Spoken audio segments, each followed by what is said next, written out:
And we move on to those and other stories in detail. And in your top local story tonight, Director General of Health Services Dr. Asila Gunawardena says cause of the death of a woman who passed away after a surgery at the National Eye Hospital was a heart attack. He adds that, however, investigations are continuing regarding the death. The victim was a resident in Borolukatia, Kosgoda. She was reported to have been inserted a lens in one of her eyes. However, as a result of an allergy, she was once again subject to surgery on the 5th of this month. A change in the heartbeat of the patient was recorded during the operation. The anesthetic specialist physicians at this instance were unable to restore the heartbeat to normalcy despite strenuous efforts. A post-mortem on the deceased was conducted and the report of the post-mortem has been received. Director General of Health Services Dr. Asila Gunawardena said that there has been a blockage of between 80 to 90% in the left and right arteries.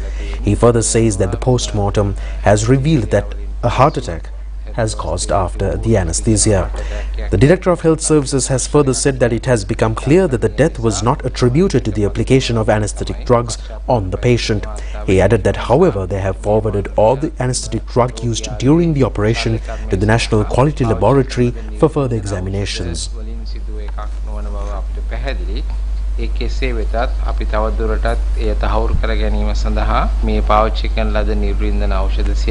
committee has also been appointed to look into the death of the patient. Governor of the Central Bank of Sri Lanka, Dr. Nandalal Veerasinghe, says that the consumer confidence has shown signs of improvement backed by the strengthening of the Sri Lankan rupee and the positive trends in the stock market price. He made his remarks at an interview with the foreign channel CNBC.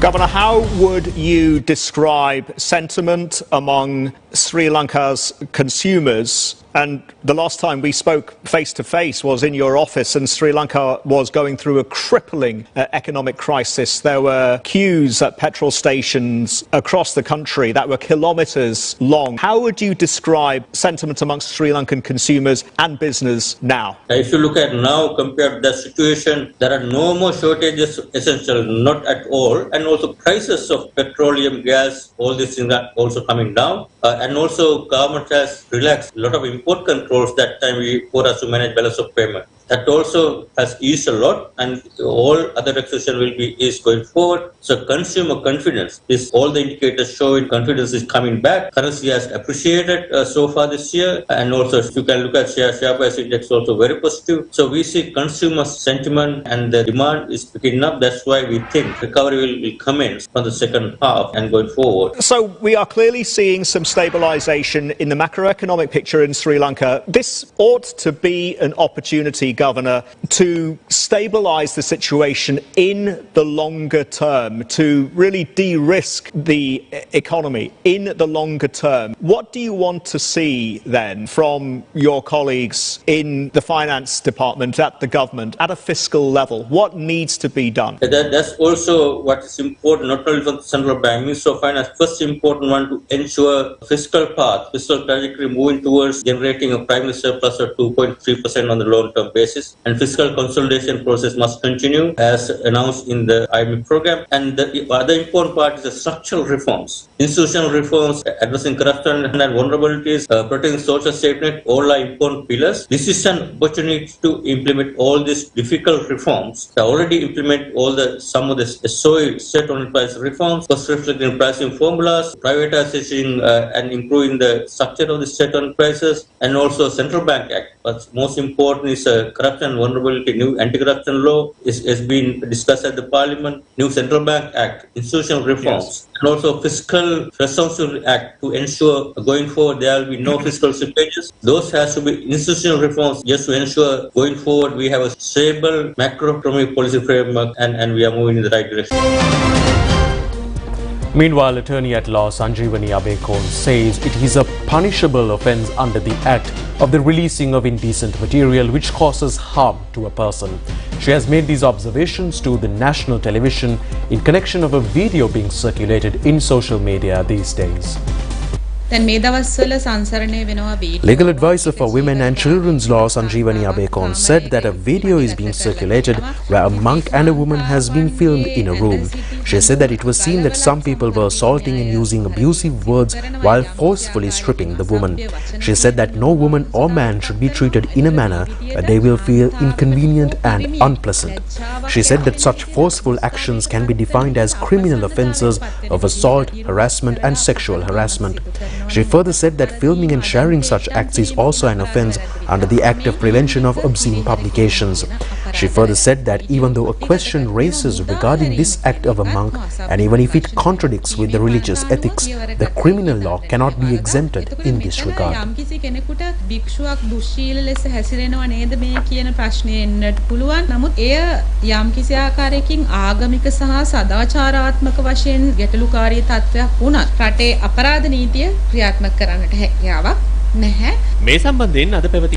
Police media spokesman and SSP Nihal Thalduwa has also expressed opinion in this regard at a media briefing today. SSP Nihal Thalduwa said that a 37-year-old suspect has been arrested in this regard yesterday and a total of 8 suspects have been arrested so far.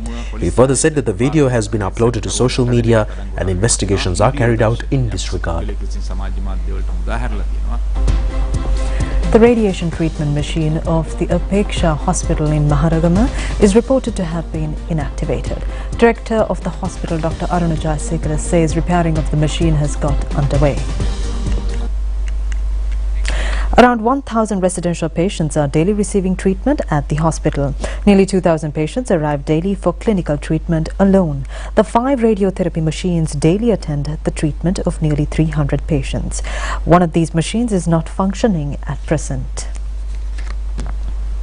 Nilkatarolu of Sri Lanka, also known by the name butterfly pea, is a big foreign exchange earner for the country today. The dehydrated Nilkatarolu flower is a valuable and quality export product. The strong natural blue color of the flower is a source of big attraction for foreign buyers. It is also a natural coloring as well as a flavoring agent and a natural fragrance. Most of Sri Lanka's Nilkatarolu produce are exported to European countries. Only the flowers cultivated through organic methods are being accepted by the overseas buyers. The butterfly pea business commenced in the year 2016 with a joint effort of 4 entrepreneurs. By now has become a successful venture comprising of 250 employees. 40 direct employment opportunities have been created to 90% of female participants. In addition, around 200 female workers are also engaged in the Nilkatarolu flower production process in small-scale women's farmer groups. Around 300 to 350 flowers are being used for dehydration each day. The price of a kilo of flowers is 350 rupees. It takes 10 kilos of raw flowers to process 1 kilo of dried product. It is the Sri Lanka Export Development Board that is providing guidance for the exporting of the products to the foreign market. In some instances, a fully dehydrated flower or powdered flower are being exported according to the requirement of the respective countries. The Nilkatarolu flower, once grown for beauty, has today become a rapidly increasing commercial cultivation. State Minister of Livestock Development D.B. Herath says measures are being taken to make Sri Lanka self-sufficient in liquid milk by the year 2025. He has also made his remarks participating in a media discussion titled All in One Path Towards a Stable Country, held at the Presidential Media Centre. State Minister D.B. Herath said that their aim is to fulfill the country's milk requirement through local resources by the year 2025. The daily requirement of milk of every citizen in the country is 100 millilitres. In order to meet this demand, a daily manufacturing of 750 million litres of milk is needed. However, current production capacity is only 412 million litres. The State Minister has pointed out that therefore there's a shortfall of 338 million litres. With that, we move on to a few more local news items in brief. The Social Insurance Awards Festival organised by the Sri Lanka Social Insurance Board was conducted at the Gampaha District Office yesterday. A group of students who have received students' social security membership and who have earned higher qualifications, as well as those who have extended higher contributions to retired pensioners scheme, were felicitated. Gampaha District Secretary Saman Darshan Pandi Korala and Chairman of the Social Insurance Board PSS Dikwella was also present.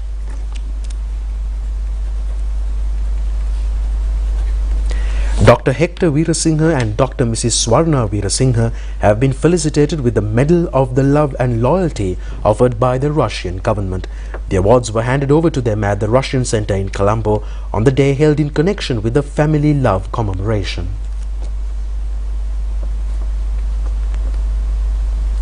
Sambhasha 2023, the media day organised by Nalanda College Media Communication Unit, was held at the Malalasekara Concert Hall of the college yesterday.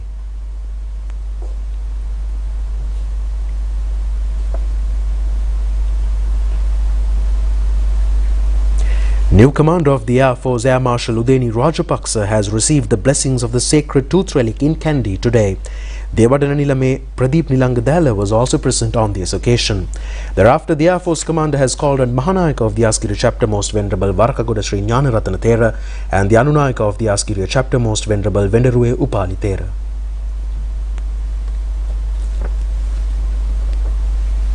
Chairman of the Sri Lanka Triposha Limited Deepthi Kularatna says manufacturing and distributing of Triposha products is presently being conducted at maximum capacity. He adds that however Triposha is not being issued for infants between the ages of 6 months and 3 years as a result of the disparities in the criteria pertaining to the provision of Triposha food. Several buildings constructed in the Medical Health Division in Dharaniyagala were vested with the general public yesterday. Funds amounting to 52 million rupees under the Asian Development Bank loan scheme have been utilized in the project under the direction of the Governor of the Sabaragamuwa Province, Attorney at Law Navin Disanaika. The Special Raiding Unit of the Northern Province of the Special Task Force has arrested 2 suspects with 26 counterfeit notes in Talpadu in Mana. The 2 suspects were residents of Mana aged 16 and 21 years. A suspect with nearly 60,000 kilos of refuse tea has been taken into custody by the Special Task Force officials in the Gonahena camp in Pamunugama. The apprehended person is reported to be a 47-year-old resident of Dematakoda. The police says Kudu Nilanthi, a suspect reported to be maintaining a racket of large-scale heroin dealer State Pura Danushka, was arrested. The suspected woman is a resident of Colombo 14. The police further says that the Colombo High Court is already examining 3 cases of drug-related issues connected to this suspect. A 14-year-old student was killed in a motorcycle accident in Kadar Mavata in Kalleliya Mirikama. Another 16-year-old student who have sustained injuries in the accident was admitted to the Colombo National Hospital.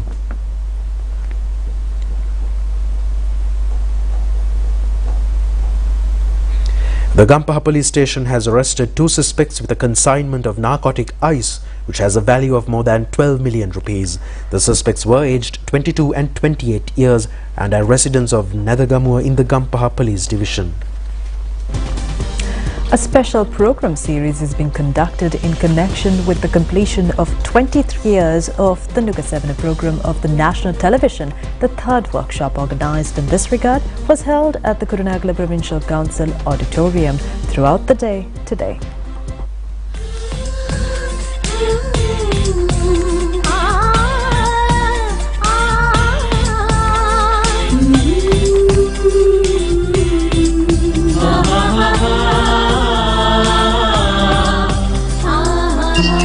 Features of today's events included demonstrations on handicrafts, medical expositions, programs on positive thinking, bridal dressing competitions, guidelines on self-employment, as well as many culinary displays. Today's workshop got underway with the participation of executive officers of the ChannelEye Rupavahini Corporation. More than 1,000 sponsors have also attended the event. Nugasevana workshop, which has symbolized the strong bondage with the Sri Lankan women population, was conducted free of charge. The wholehearted cooperation extended specially by the Women's Lions Club of Kurunegala, Swabha Salon, Vision Care and Edinburgh have been able to conduct the program series with great success.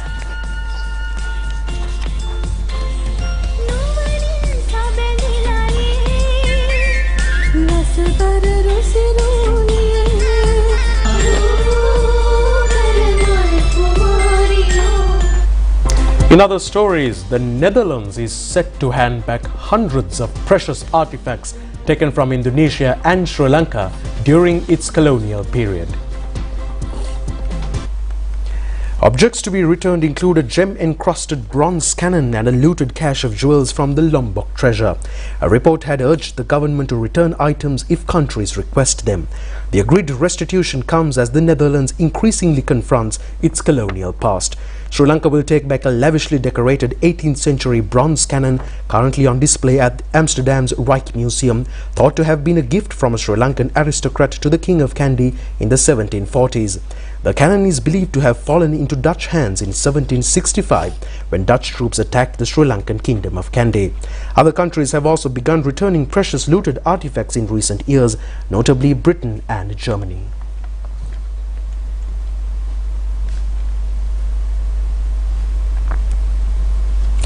Now you have the opportunity to plant a sapling in the streets of the Kandy town and to maintain it by yourself.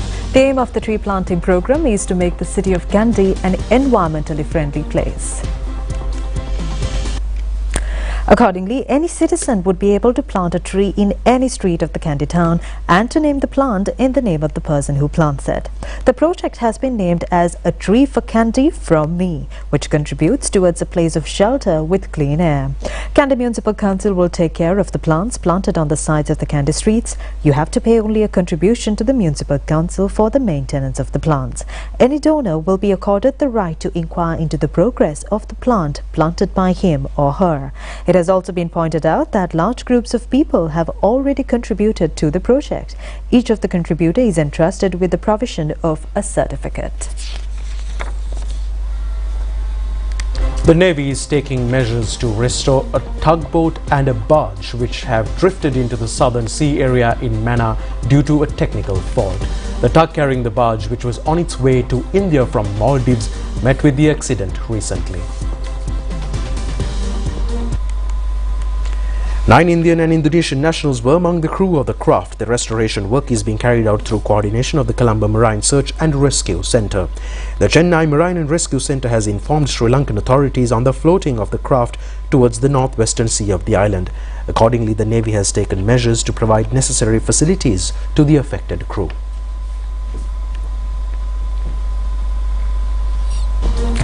We have come to know of persons who engage in numerous types of meritorious acts using their own money, effort and knowledge. This is the story of one unique person as such. Chaminda Bandara, better known as Mal Bandara of Makulpotha in Kurunegala, is one such person. He has become popular in the society as a result of donating lotus flowers for those who are engaged in conducting numerous pinkama. It is a hobby of Mal Bandara to pluck flowers in the lakes and carry them for a distance of 10 to 15 kilometers to hand them over to the recipients. He does not charge any money or even take a tip for his help. He is a coconut plucker by profession and nourishes his family, including 2 children, with the money earned by climbing coconut trees. He is reported to be engaged in this meritorious act for a period of 20 years. He has even provided flowers free of charge to devotees engaged in Dabadiva pilgrimages as well.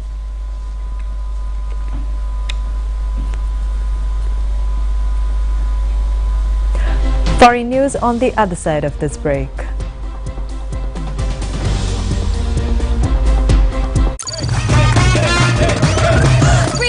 To me, Fantamai.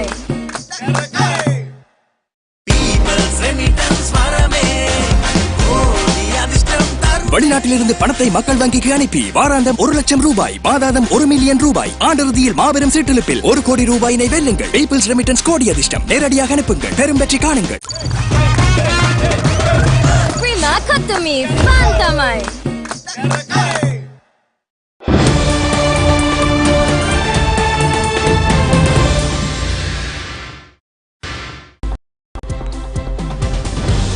Welcome back as we take a look at news from overseas. At least 6 people were killed and 2 injured after a blast ripped through an explosives factory in Russia's central Samara region. The explosion occurred yesterday at an explosives plant in Chapagevsk city. Authorities said that 8 people were injured and 6 of whom had died. The blast happened as a result of the dismantling of equipment during repair work. The plant manufactures industrial explosives and chemicals that specialize in ammonium nitric acid, technical sulfuric acid, explosive cartridge detonators and other products. The owner of the Titan submersible that imploded last month, killing all 5 passengers on board, has fully suspended its activities.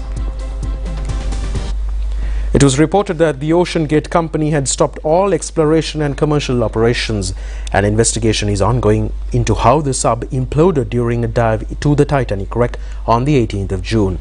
Led by the US Coast Guard, authorities said the inquiry would aim to prevent similar accidents in future. It was said that the Coast Guard had convened its highest level of investigation and that the probe would be run jointly with the Canadian, UK and French authorities. An apartment building has collapsed in northeastern Brazil, leaving at least 8 people dead and 5 missing. Rescue workers covered the rubble in a frantic search for survivors on Friday evening, as 2 young children, an 8-year-old and a 5-year-old, were listed among the victims. According to civil defense officials, 4 others were pulled alive from the collapsed building.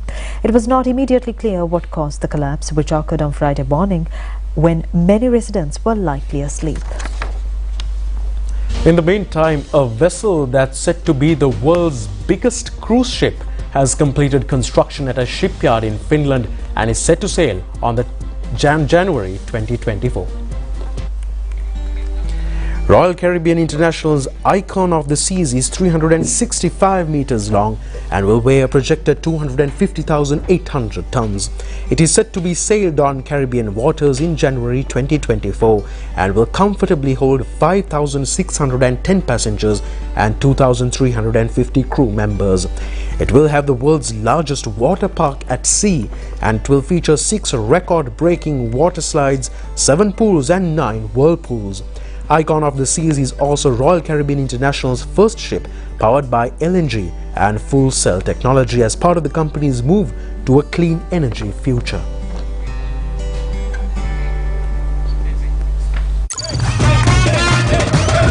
Prima Katami Fantamai.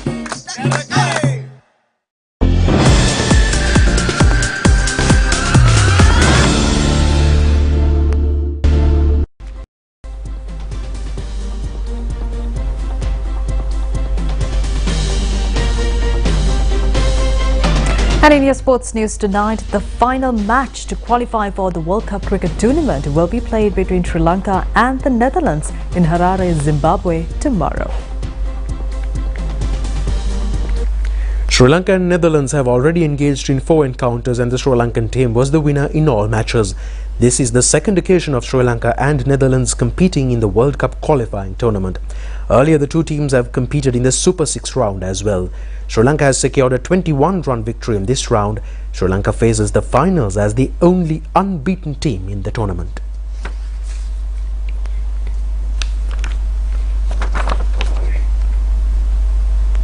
The first T20 match of the current series between Sri Lanka and the New Zealand women's cricket teams has ended at the Pisara Oval Grounds in Colombo today, with the New Zealand team recording a 5-wicket victory.